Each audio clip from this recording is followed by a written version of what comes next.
ابو جہل اور ابو لہب نے مصطفیٰ کا کلمہ کیوں نہ پڑھا؟ سوال کی سمجھ آئی؟ تو کہہ رہے الحمدللہ۔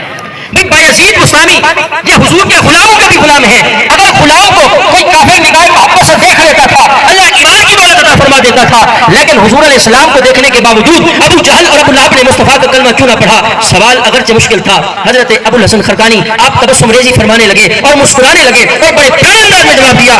آپ نے فرمایا سلطان محمود غزنوی، دراصل وجہ یہ ہے کہ ابو جہل اور ابو لہب نے مصطفیٰ کو دیکھا ہی نہیں۔ ابو جہل اور ابو لہب نے مصطفیٰ کو دیکھا ہی نہیں، کیونکہ انہوں نے جب بھی دیکھا محمد بن عبداللہ سمجھ کے دیکھا، کہا اگر ایک بار بھی وہ محمد رسول اللہ سمجھ کے دیکھ لیتے، کہا صرف مسلمان ہی نہیں صاحب یہ مصطفیٰ بن چکے ہوئے۔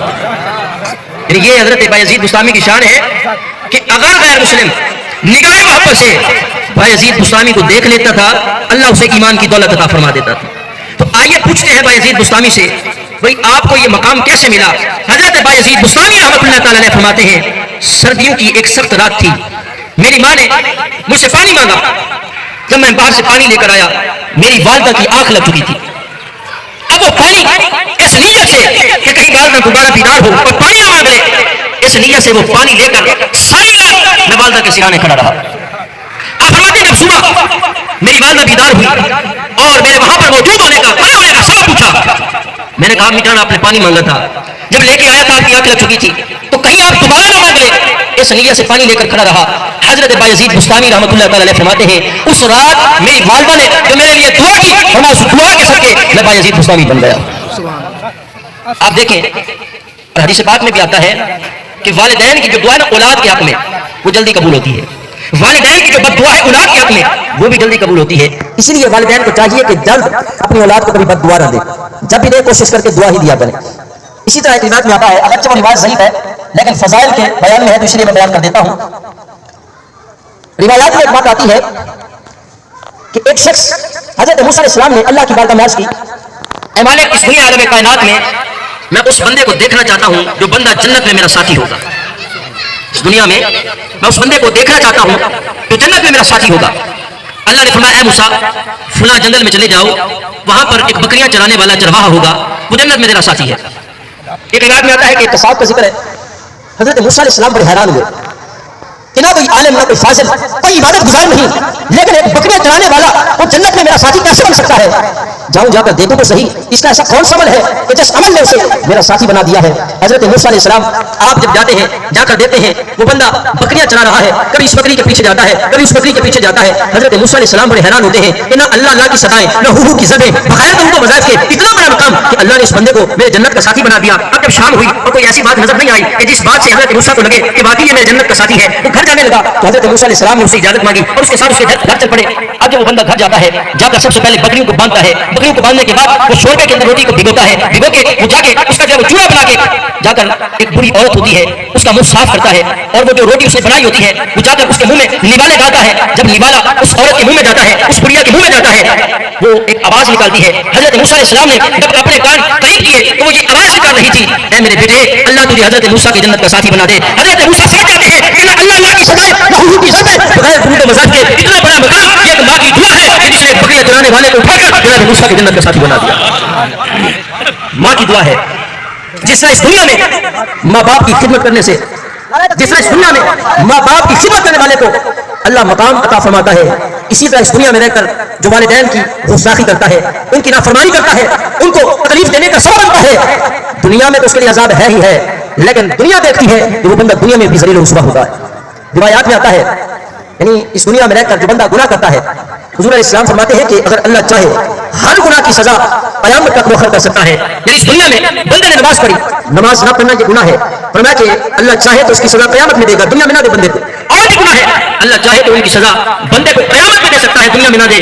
فرمایا کہ والدین کی نافرمانی یہ ایسا گناہ ہے اللہ قیامت کے دن کو اس کی سزا دے گا ہی دے گا، لیکن فرمایا اللہ دنیا میں بھی اس بندے کو اس کی سزا دے دیتا۔ روایت میں آتا ہے حضرت ابو ہریرہ رضی اللہ تعالیٰ راوی ہے، آپ فرماتے اللہ کے محبوب علیہ السلام تشریف فرماتے اور حضور علیہ السلام نے ارشاد فرمایا کہ ذلیل و رسوا ہو، ایک بار فرمایا پھر دوسری بار فرمایا ذلیل و رسوا ہو، پھر تیسری بار فرمایا ذلیل و رسوا ہو۔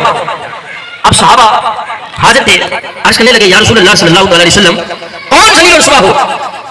اللہ کے محبوب علیہ السلام نے ارشاد فرمایا وہ بندہ جس نے اپنی حیات میں اپنی زندگی میں والدین دونوں یا ان میں سے ایک کو تو پایا لیکن ان کی خدمت کر کے دخول جنت میں اپنا مکان نہ بنا سکے. فرمایا کہ والدین کو تو پتا ہے لیکن ان کی خدمت کر کے اپنا ٹھکانہ جنت میں پتا نہیں کرتا. فرمایا وہ ذلیل و رسوا. اسی طرح روایت میں آتا ہے حضرت عبداللہ بن عمر رضی اللہ تعالیٰ فرماتے ہیں کہ حضور علیہ السلام نے ارشاد فرمایا کہ 3 بندے ایسے ہیں جن پر اللہ نے جنت کو حرام فرما دیا ہے. 3 بندے ایسے ہیں کہ جن پر اللہ نے جنت کو حرام فرما دیا ہے. فرمایا وہ کون سے بندے ہیں؟ اللہ کے محبوب علیہ السلام نے ارشاد فرمایا پہلے نمبر پر ہمیشہ شراب پینے والا. فرمایا جو شرابی ہے اللہ نے اس پر جنت کو حرام فرما دیا ہے. فرمایا دوسرے نمبر پر وہ بے غیرت انسان جس کے گھر میں بے حیائی ہو رہی ہو اور وہ بے حیائی کو دیکھتے ہوئے کچھ نہ کہے خاموش رہے اسے برقرار رکھے. اللہ کے محبوب علیہ السلام نے ارشاد فرمایا ایسے بے غیرت آدمی پر بھی جنت حرام ہے. اور فرمایا تیسرے نمبر پر وہ بندہ جو اس دنیا میں رہ کر والدین کی نافرمانی کرتا ہے, اس دنیا میں رہ کر والدین کی تکلیف کا سبب بنتا ہے. فرمایا ایسے بندے پر بھی جنت حرام ہے. ایک واقعہ ہے امام سمرقندی اور بڑا کمال کا اور عبرت ناک واقعہ ہے. امام سمرقندی رحمۃ اللہ تعالی علیہ آپ حضرت عوام ابن ہوشب رحمۃ اللہ تعالی علیہ کے حوالے سے لکھتے ہیں. آپ فرماتے ہیں کہ حضرت عوام ابن ہوشب آپ کسی بستی میں گئے, شام ہو گئی تو آپ نے وہیں پہ رہنے کا ارادہ فرما لیا. نماز اثر پڑھی تو اس بستی کے قبرستان کی طرف نکل پڑے. اب جب بستی کے قبرستان میں ایک قبر کے پاس سے گزرے, وہ قبر اچانک پھٹی, اس میں سے ایک انسان نکلا. وہ کیسا انسان تھا؟ اس کا سارا وجود تو انسانوں جیسا تھا لیکن اس کا جو چہرہ ہے وہ گدھے جیسا تھا. وہ تھوڑی دیر ہینگ کر پھر اپنی قبر میں داخل ہو گیا. اب حضرت عوام ابن ہوشب آپ اس قبرستان کے کنارے پہ پہنچے. ایک بڑھیا وہاں پہ رہتی تھی, اس سے ملاقات ہوئی, سارا واقعہ بیان کیا. اس بڑھیا نے اشارہ کیا کہ فلاں جھوپڑی کی طرف دیکھیں, اس جھوپڑی میں اس بندے کی والدہ رہتی ہے. یہ بندہ دنیا میں شراب پیا کرتا تھا اور اس کی ماں کہتی تھی بیٹا شراب نہ پیا کر, شراب پینے سے رحمان ناراض ہو جاتا ہے, شراب پینے سے اللہ ناراض ہو جاتا ہے. جب اس کی ماں اسے سمجھاتی تھی آگے سے یہ کہتا تھا کیا تو ہر وقت گدھے کی طرح ہینگتی رہتی ہے. فرمایا کہ جب سے بڑا ہے تب سے لے کر آج تک روزانہ اسی طرح عصر کی نماز کے بعد اپنی قبر سے نکلتا ہے, گدھے کی طرح ہینگ کر پھر اپنی قبر میں داخل ہو جاتا ہے. اب دیکھیں ادھر حضور کا فرمان تھا کہ ماں باپ کا جو نافرمان ہے, فرمایا کہ آخرت میں سزا تو ہے ہی ہے, اللہ دنیا میں ہی اس بندے کو سزا دے دیتا ہے. تو اپنے ماں باپ کی فرما برداری کریں, ان کے ساتھ اس نے سلوک کریں. جب وہ چلے جاتے ہیں تب ان کی قدر محسوس ہوتی ہے. جب وہ دنیا میں ہیں دنیا میں اس حال میں ان کی اتنی خدمت کریں, ایسا اس نے سلوک کریں, فرما برداری کریں کہ دنیا سے وہ آپ سے راضی ہو کر جائیں.